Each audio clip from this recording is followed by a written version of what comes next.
Estamos de nuevo en la serie sobre la primera carta de Juan, capítulo 4, después de una parada navideña, capítulo 4, versículo 11.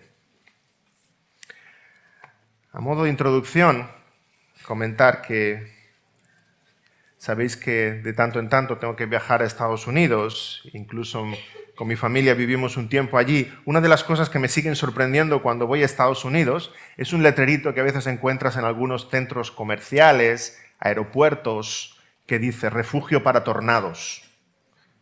No es que los tornados se refugien ahí, no es que tú te tienes que refugiar ahí si llega un tornado. Bueno, eso y otra cosa que me sorprende mucho es que a veces entras en una cafetería y en la puerta hay una señal que dice prohibido armas de fuego, ¿sí? Una pistola tachada. Nosotros tenemos una que pone prohibido móviles o prohibido perros, ¿no? Prohibido armas de fuego. Dices que bien, entro enseguida a la cafetería porque fuera sí que están permitidas las armas de fuego.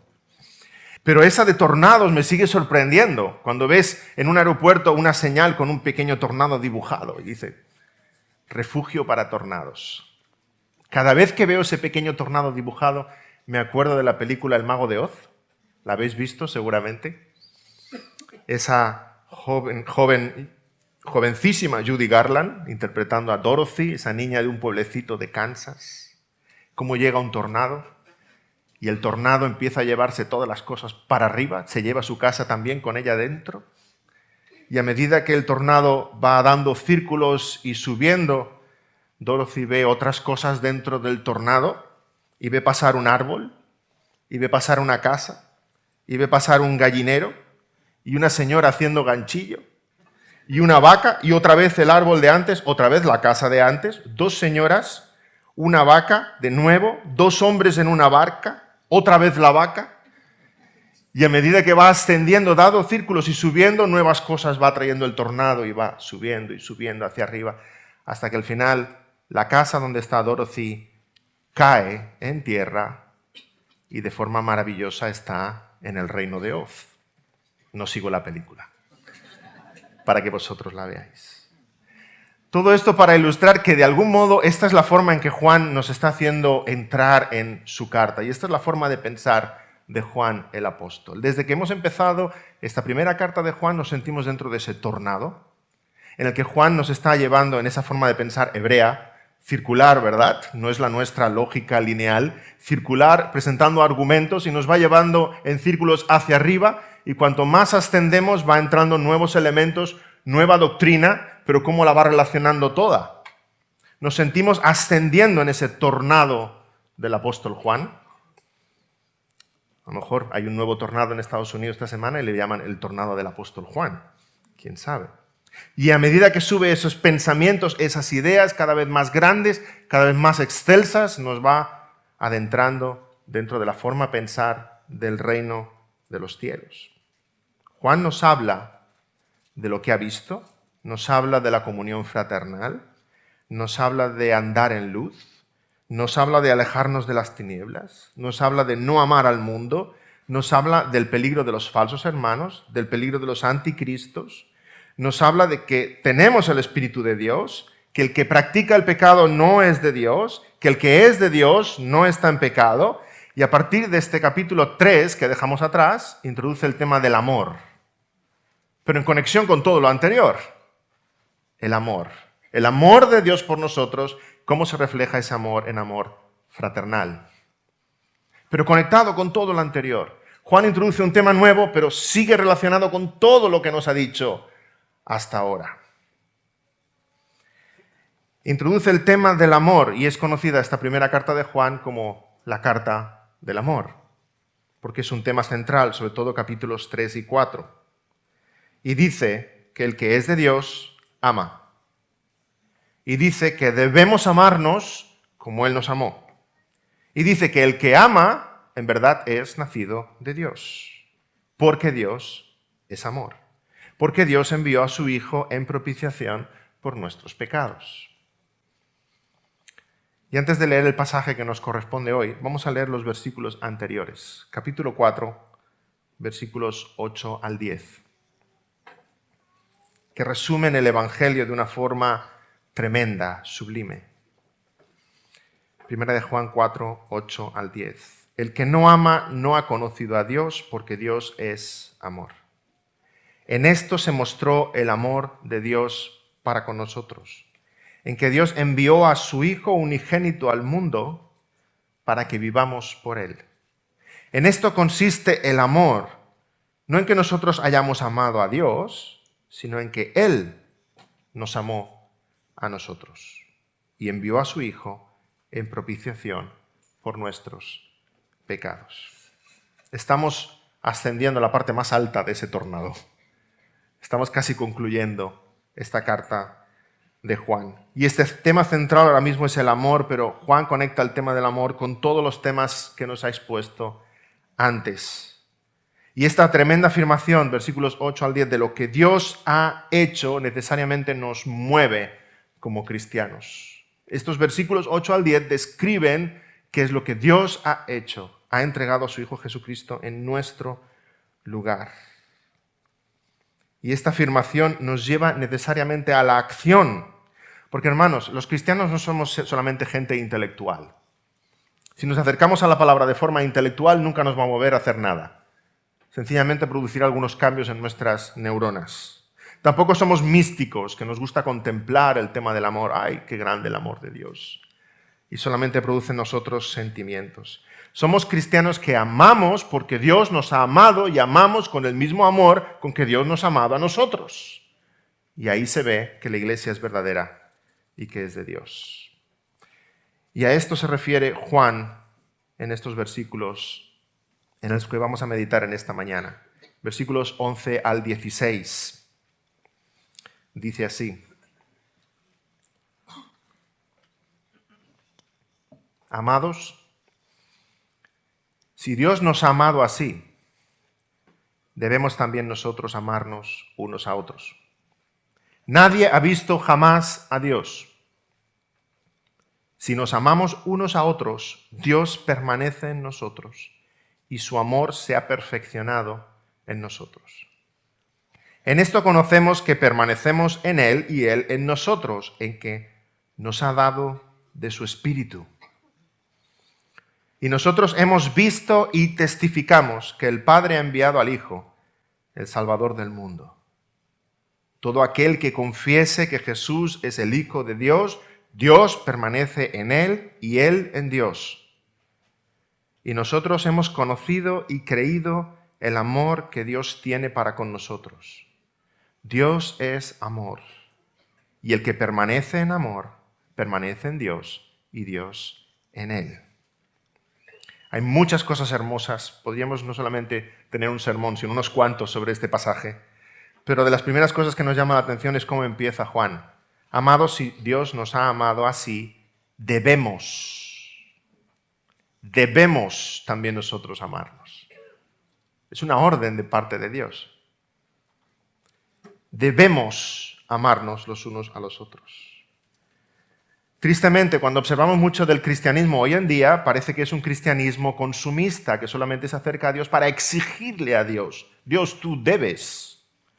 Pero en la palabra vemos claramente cómo es Dios el que nos dice a nosotros, debemos amarnos los unos a los otros. El apóstol Juan nos está presentando una exigencia de parte de Dios, una responsabilidad de parte del cristiano. Si realmente esto es lo que Dios ha hecho contigo, esto es lo que Dios está esperando de ti. Ese es el fruto lógico de la vida del cristiano, que tú ames a tus hermanos de la misma manera en que Dios te ha amado a ti. El cristiano consumista solo está esperando lo que Dios va a hacer por él, lo que Dios hará. El cristiano bíblico se centra en recordar lo que Dios ha hecho. No pienses tanto en lo que Dios hará y medita en lo que Dios ha hecho, porque eso es lo que nos va a mover a la acción, al compromiso, a la obediencia. Debemos también nosotros amarnos así.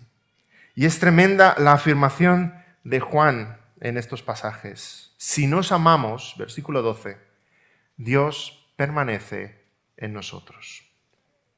Qué tremenda afirmación, ¿verdad? ¿Y cuántas veces Juan nos habla de permanecer? Parece que es su verbo preferido, permanecer. De hecho, es el autor bíblico que más utiliza este verbo, permanecer. Lo usa Juan en su Evangelio 40 veces, usa el verbo permanecer. Y en estas cartas, por breves que son, la primera, segunda y tercera carta de Juan, usa el verbo permanecer hasta 27 veces. Permanecer. Y hasta ahora, lo que llevamos de esta carta, ha salido muchas veces el verbo permanecer. Juan nos exhorta a permanecer en la luz. Nos dice que la palabra debe permanecer en nosotros. Que el que no ama a su hermano permanece en muerte. Pero el que ama a su hermano, la simiente de Dios, permanece en él. Que el que en verdad es de nosotros, permanece con nosotros.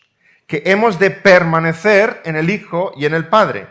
Que la unción del Espíritu Santo permanece en nosotros. Continuamente Juan usa el verbo permanecer. Porque la vida cristiana, hermanos, tiene que ver mucho con permanecer.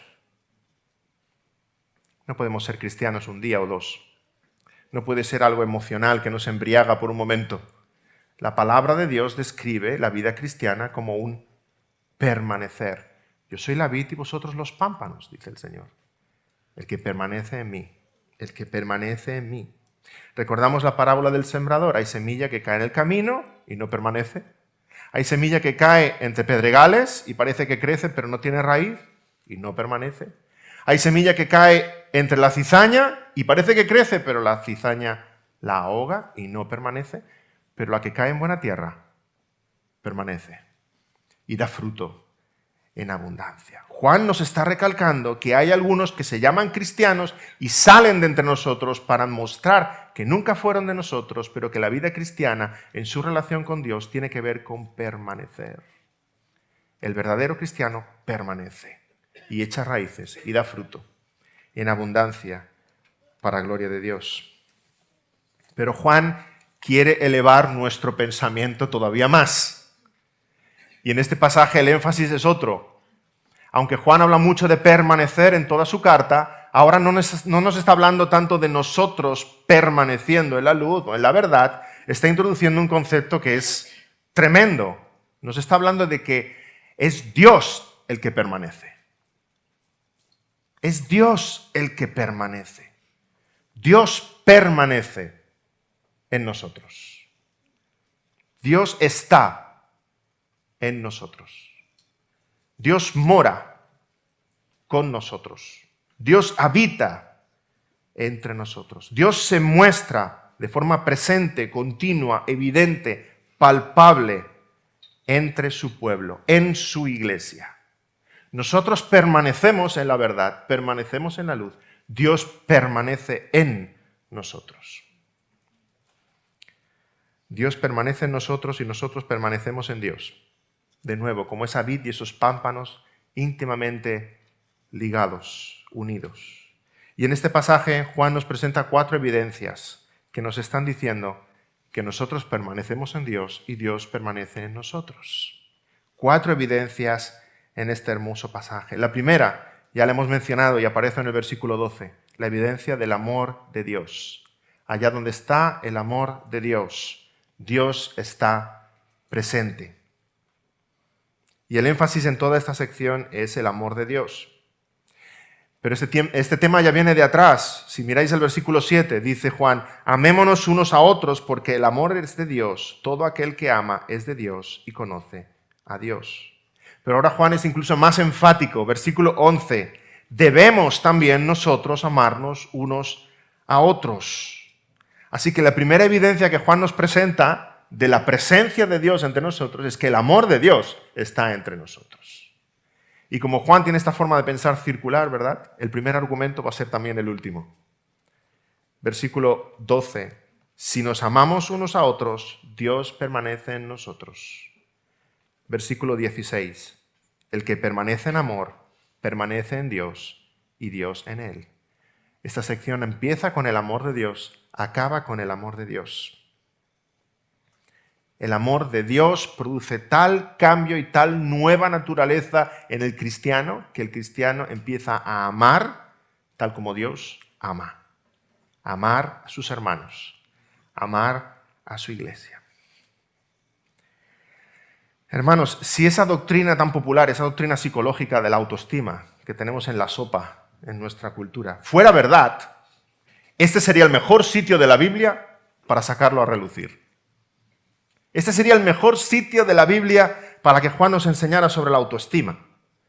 Porque Juan podría haber dicho, hermanos, si Dios nos ha amado así, debemos nosotros también amarnos a nosotros mismos. Porque mira cuán grande amor Dios ha mostrado para ti, cuán valioso eres para Dios, cuánto te aprecia Dios, cuán grande eres para Dios. Si Dios te ha amado así, ámate a ti mismo. Pero es impresionante ver que Juan no dice eso y que en esta carta, la primera carta de Juan, la carta del amor, no menciona nada del amor propio. En absoluto. Al contrario, Juan no dice eso. Porque lo maravilloso del Evangelio no está en lo grande que tú eres para Dios. Lo maravilloso del Evangelio está en lo grande que es su misericordia para contigo.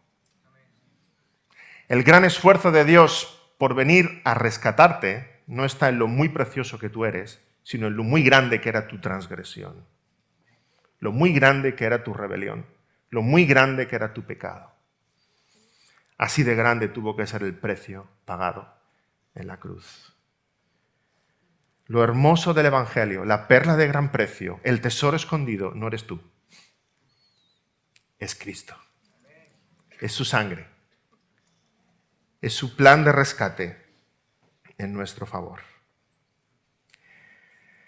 Y si tan grande es su misericordia para contigo, si tan grande es su amor para contigo, si tan grande es su perdón para contigo, y tan inmerecido es, ¿cómo vas a tratar tú a tu hermano?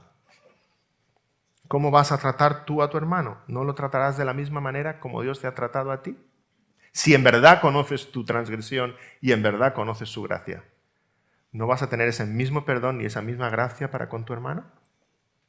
¿Recordáis la parábola de los dos deudores? Uno se presenta delante del rey clamando y debe 10.000 talentos. Una barbaridad. Imposible de pagar. Y el rey le perdona y aquel hombre sale contento de palacio, pero se encuentra con su consiervo que le debe apenas unos denarios, 100 denarios. Y le agarra por la solapa y le quiere hacer pagar. Y cuando el rey se entera, dice que lo toma y lo echa en prisión y no le perdona la deuda. Perdónanos nuestras deudas, así como nosotros perdonamos a nuestros deudores. ¿Estás seguro que quieres orar eso? Hay una relación indestructible entre el perdón de Dios para contigo y tu perdón para con tu hermano. Uno va a ser tan real como el otro. Están relacionados, están conectados. De manera que el que de verdad ha experimentado la gracia y el perdón de Dios es capaz de perdonar con ese perdón y con esa gracia que Dios ha tenido para con él. Si en verdad has experimentado la gracia de Dios en tu vida, amarás a tu hermano con el amor de Dios. Un amor generoso, abnegado, práctico, sacrificial, entregado, activo, servicial. Y cuando ves a tu hermano en sus carencias, en su debilidad, en su pecado, en sus faltas, en sus defectos, en su mal carácter, ¿eres capaz de mirarle como Dios le mira? ¿Eres capaz de perdonarle como Dios le perdona? ¿Eres consciente de que la fealdad de tu hermano ante tus ojos es mucho menor que tu fealdad delante de los ojos de Dios? ¿Que Dios ha tenido mucha más misericordia contigo que la que tú puedas tener con tu hermano en toda tu vida? Entonces, si realmente Dios te ha amado, así vas a amar. Así vas a amar a los demás. Esta es la primera evidencia que nos presenta Juan. Que Dios permanece en nosotros porque podemos ver el amor de Dios de una forma práctica, sacrificial, entregada, cotidiana entre los hermanos. Porque el verdadero creyente ha sido transformado por el amor de Cristo. Y la verdadera iglesia refleja de forma poderosa el amor de Dios. Dice el versículo 12 una expresión muy curiosa, ¿os habéis fijado? Su amor se ha perfeccionado en nosotros. ¡Wow! Qué cosa tan rara, ¿no? Es que el amor de Dios era imperfecto y gracias a nosotros lo hemos arreglado, ¿verdad? Hemos perfeccionado el amor de Dios. No va por ahí, ¿verdad? ¿Significa eso? De ninguna manera. El amor de Dios siempre es perfecto. Pero el amor de Dios alcanza su máxima expresión en el hecho de que su iglesia ama. La culminación, la meta del amor de Dios es una iglesia transformada, que ama. Es como una medicina. Cuando aplicas una medicina no ves todos los cambios enseguida, pero a medida que pasa el tiempo se van viendo cómo los síntomas remiten y el paciente está mejor, hasta que al cabo de unos días el efecto de la medicina es completo. Así el amor de Dios con nosotros nos ha sido dado y el amor de Dios nos salva, nos regenera, nos transforma. El amor de Dios tiene un impacto en nosotros, pero el impacto máximo, perfecto, completo, es cuando este grupo de pecadores regenerados son capaces de amar como Dios ama. Entonces el amor de Dios llega a su clímax, a su culminación. Pecadores egoístas, rebeldes, ajenos, destituidos de la gloria de Dios, llegan a amar como Dios ama. Se ve de forma completa el poder del Evangelio entre nosotros. La primera evidencia, por tanto, que nos presenta Juan es el amor de Dios entre nosotros. Pero continúa, versículo 13. Vemos la segunda evidencia de la presencia de Dios, de que Dios permanece entre nosotros, y es que nos ha dado al Espíritu Santo. El don del Espíritu Santo. Y a veces hay cristianos tan obsesionados con los dones del Espíritu Santo que no se dan cuenta del don del Espíritu Santo. ¿Y cuál es el don del Espíritu Santo? El Espíritu Santo. El Espíritu Santo es el don de parte de Dios, es lo que nos ha sido dado. El regalo de Dios es el Espíritu Santo. El don del Espíritu Santo nos ha sido dado, en que nos ha dado de su Espíritu, dice el pasaje. El Espíritu Santo nos hace saber que somos de Dios. El Espíritu Santo crea en nosotros una nueva voluntad, un nuevo carácter, una nueva manera de sentir, una nueva manera de pensar. El Espíritu Santo nos da a entender que somos hijos de Dios adoptados a su familia, a su pueblo, que somos ciudadanos del reino de los cielos. Pero nuestro pasaje está diciendo algo más. El Espíritu Santo no solo nos da a entender que permanecemos en Dios, el Espíritu Santo es Dios que permanece en nosotros. No es solo una cuestión de conciencia, que es verdad que el Espíritu la crea. Yo soy del Señor, estoy en el Señor. El Espíritu Santo es Dios en nosotros. Desde siempre Dios ha querido estar con su pueblo.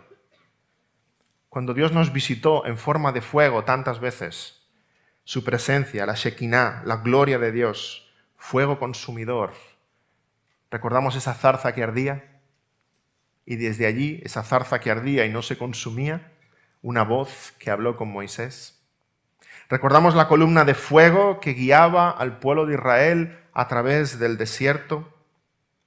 Recordamos el fuego que descendió sobre el tabernáculo mostrando que la presencia de Dios estaba allí. Y después con Salomón el fuego que descendió del cielo sobre el templo para decirle a Israel que la presencia de Dios estaba allí. El Señor Jesucristo se presentó él mismo como el templo del Dios vivo, la presencia de Dios, Emmanuel, Dios con nosotros. Pero Jesús se iba a ir, iba a ascender a los cielos, pero nos iba a dejar una presencia de Dios continua, permanente, para siempre, hasta el fin. Iba a enviar el Consolador, el Espíritu de Dios, y desciende también unas llamas de fuego sobre cada uno de los creyentes, diciendo que cada uno de los creyentes es templo de Dios.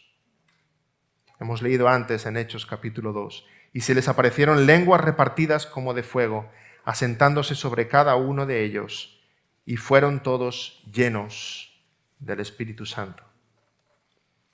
La presencia de Dios ya no estaba en la zarza, la presencia de Dios ya no estaba en el tabernáculo, la presencia de Dios ya no estaba en el templo, ahora la presencia de Dios estaba en los creyentes, en cada uno de los cristianos que conforman la iglesia.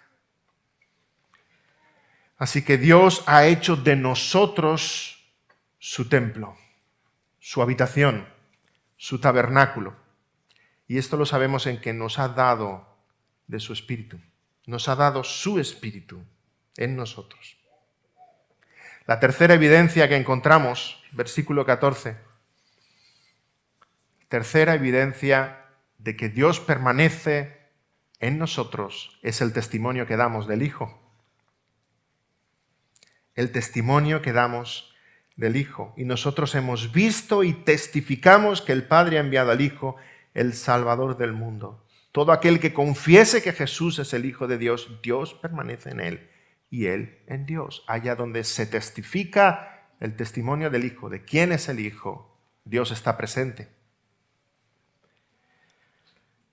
En una ocasión, Jesús le preguntó a sus discípulos, ¿quién dice la gente que yo soy? Y ellos dijeron, unos Juan el Bautista, otros Elías, otros Jeremías o alguno de los profetas. Y él les dijo, ¿y vosotros? ¿Quién decís que yo soy? Respondiendo Simón Pedro, como no tenía que contestar Pedro era el echado para adelante, ¿verdad? Respondiendo Simón Pedro, tú eres el Cristo, el Hijo del Dios viviente. Y Jesús no le dijo, muy bien Pedro, has sacado un 10. Qué inteligente Pedro. A ver si aprendéis de Pedro.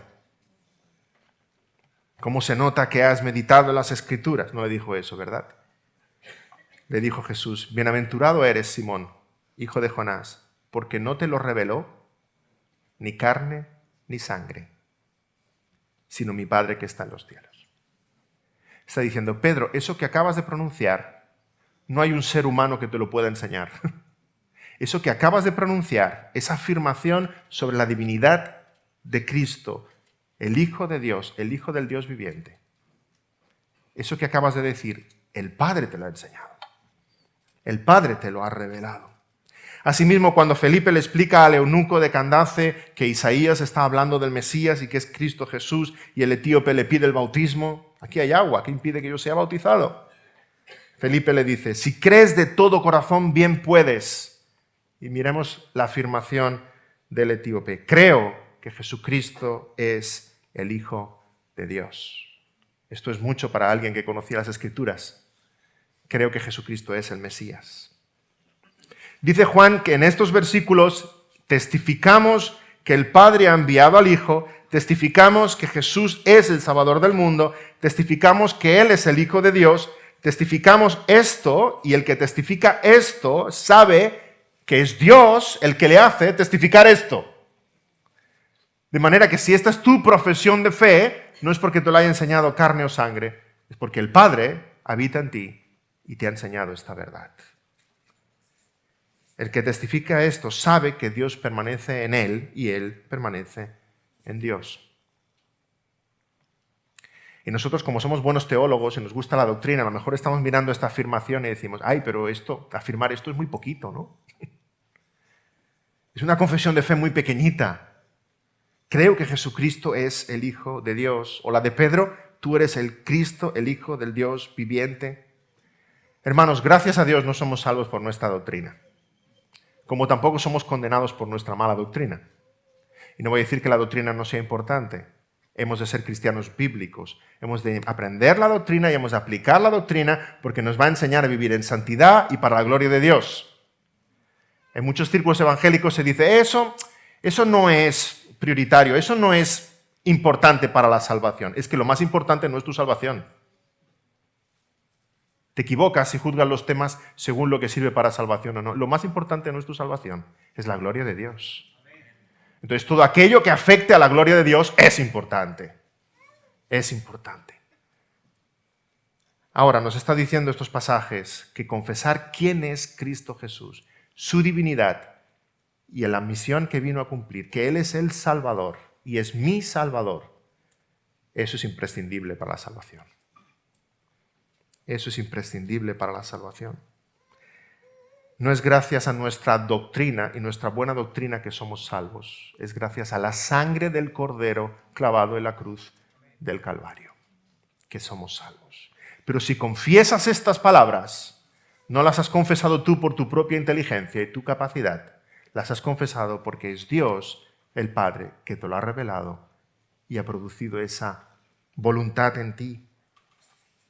Dice Romanos 10:9, si confesares con tu boca que Jesús es el Señor y creyeres en tu corazón que Dios le levantó de los muertos, serás salvo.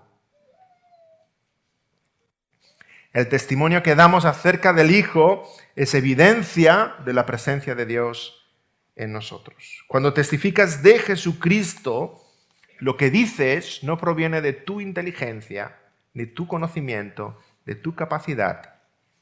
Viene de Dios. Viene de Dios.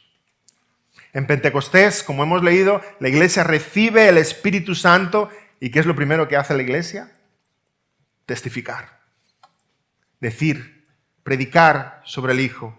Dice que empezaron a hablar en lenguas según el Espíritu les daba que hablasen, y los extranjeros escuchaban el mensaje y decían, les oímos hablar en nuestras lenguas las maravillas de Dios. Qué milagro que aquellas personas que no habían aprendido esos idiomas empezaron a hablar en esos idiomas. Y les entendían los demás, todos los extranjeros que había en Jerusalén. Entendían el mensaje de Dios predicado. Las maravillas de Dios en nuestro idioma, decían los extranjeros. Y hoy día hay tantos cristianos obsesionados con el tema del don de lenguas que no se dan cuenta de que gracias al Espíritu de Dios tienen el don de lengua. La tuya. Sí, lo he dicho bien. Todos los cristianos tenemos el don de lengua, lo cual quiere decir que gracias al Espíritu Santo que opera en nosotros, somos capaces de testificar quién es Cristo Jesús. Y el poder del Evangelio sigue transformando vidas. No pienses que lo que dices del Hijo proviene de ti. Tu testimonio proviene gracias a la obra del Espíritu en tu corazón. Todo aquel que confiese que Jesucristo es el Hijo de Dios, Dios permanece en él y él en Dios. Pero hay una cuarta y última evidencia que encontramos también en este pasaje, versículo 16. Y nosotros hemos conocido y creído el amor que Dios tiene para con nosotros. Hemos conocido y creído el amor que Dios tiene para con nosotros. Y la cuarta y última evidencia que nos presenta Juan es una fe viva. Hemos conocido y creído. Vemos la progresión. Hemos conocido porque ha habido un momento en que hemos leído la palabra, alguien nos ha testificado, hemos escuchado de la fe, pero no basta con un conocimiento intelectual, no basta con recibir un mensaje. Hemos conocido y creído en ese amor del que Juan nos está hablando, el amor de Dios para con nosotros. No solo somos astrónomos del amor de Dios, el astrónomo mira las estrellas de lejos y las estudia, ¿verdad? Somos astronautas del amor de Dios. Lo hemos palpado, lo hemos vivido, lo hemos experimentado. Hay muchos teólogos por ahí que son solamente astrónomos del amor de Dios. Hablarán muchas cosas y escribirán muchos libros sobre el amor de Dios, pero no son creyentes. Son teólogos, pero no son creyentes. Hemos conocido y hemos creído ese amor de Dios para con nosotros. Qué tremendas las afirmaciones del apóstol Juan que encontramos en este pasaje tan breve, en estos pocos versículos. Conocemos el amor de Dios por la palabra. Recibimos el amor de Dios por medio del Espíritu. Creemos el amor de Dios por medio de la fe. Testificamos del amor de Dios expresado en el Hijo. Amamos con el amor de Dios en la iglesia. Amamos con el amor de Dios aquí en la iglesia. Y después de trazar ese círculo, Juan vuelve al mismo tema para concluir este pasaje. El amor de Dios entre nosotros, tal como empezó. La vivencia plena del amor de Dios entre nosotros. Si el versículo 11 decía, así debemos nosotros también amarnos unos a otros, ahora el versículo 16 acaba diciendo, Dios es amor, y el que permanece en amor, permanece en Dios, y Dios en él. Como habéis estado siguiendo en vuestras Biblias muy de cerca, tal vez estéis pensando, David, te está saltando una frase a propósito. No me la salto, es que me la dejo para el final. como el que está comiendo y se deja el bocado perfecto, el que más le gusta, para el final. Hay una frase ahí que podemos leerla y pensar, ¿qué hace esa frase ahí? ¿Qué hace esa frase ahí? Versículo 12. Nadie ha visto jamás a Dios. Es como que Juan de golpe está pensando en otra cosa, nos está hablando del amor de Dios y dice, a ver, voy a cambiar de tema. Nadie ha visto jamás a Dios. Vale, vuelvo a seguir hablando de lo mismo.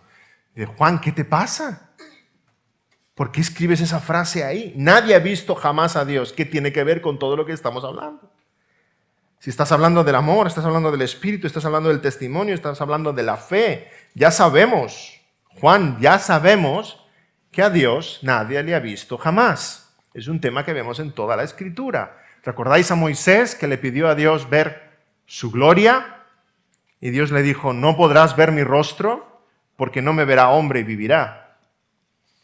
Y Dios escondió a Moisés en una peña y dice la palabra que Dios puso su mano para pasar delante de él, para que no viera el fulgor de su gloria. Y cuando Dios ya pasó, retiró Dios la mano para que Moisés pudiera ver ese halo de gloria que quedaba a su espalda. Y solamente ese halo de gloria que vio ya transformó el rostro de Moisés, de modo que descendió entre el pueblo y dicen que su rostro brillaba y se lo tenía que cubrir. Es como si Moisés, viendo un poquito de Dios, ya empezara a ser glorificado.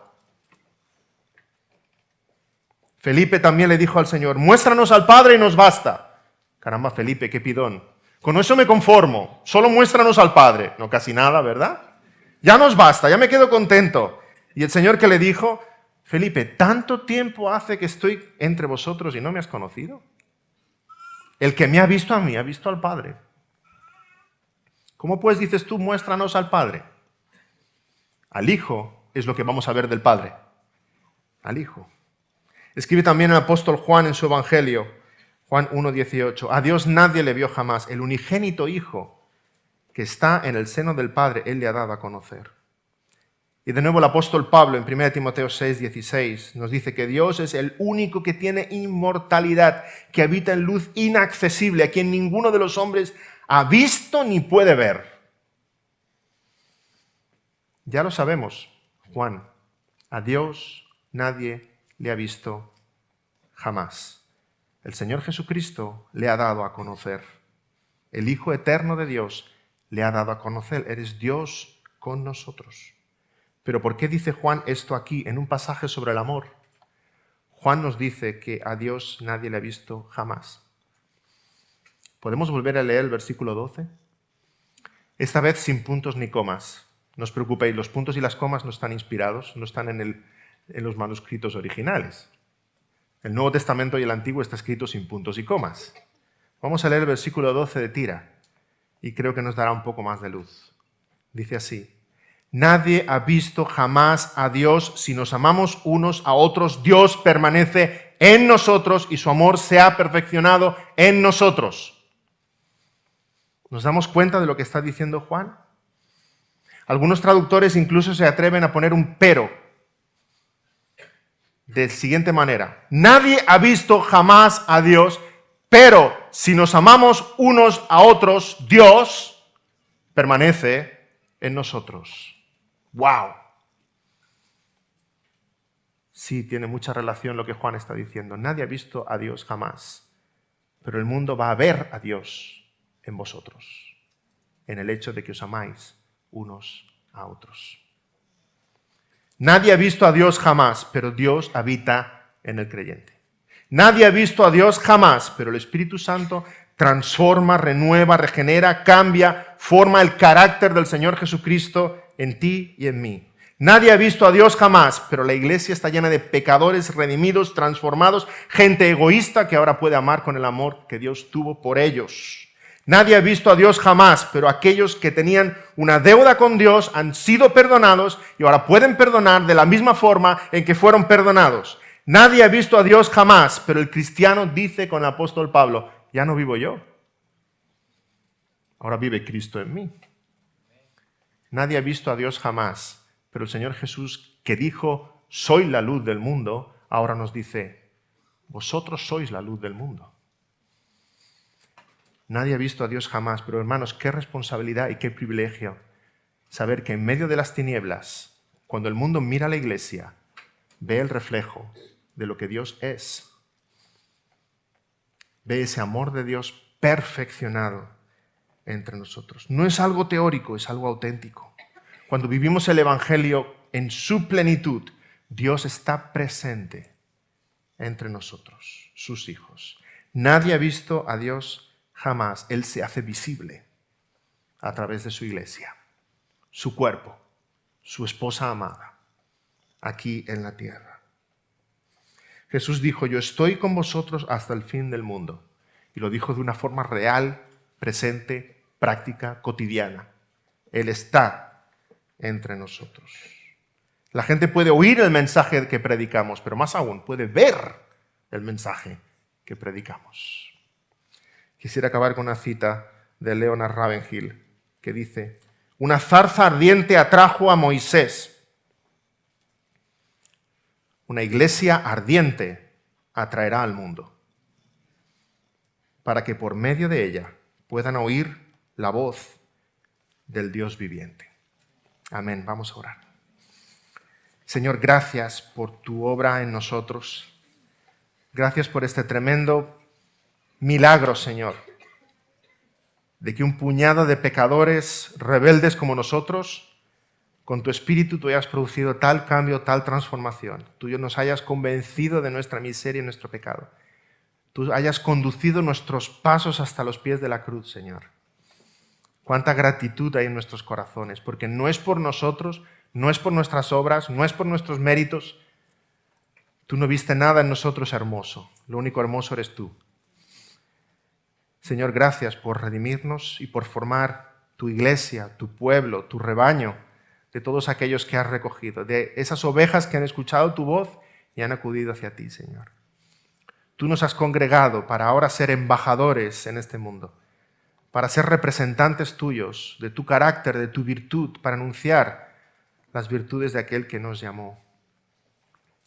Haz, Señor, que nos amemos unos a otros, que testifiquemos del Hijo, porque sabemos que tú estás en nosotros y entre nosotros por tu Espíritu que nos has dado, y que amándonos el mundo pueda ver que verdaderamente somos tus discípulos. Amén.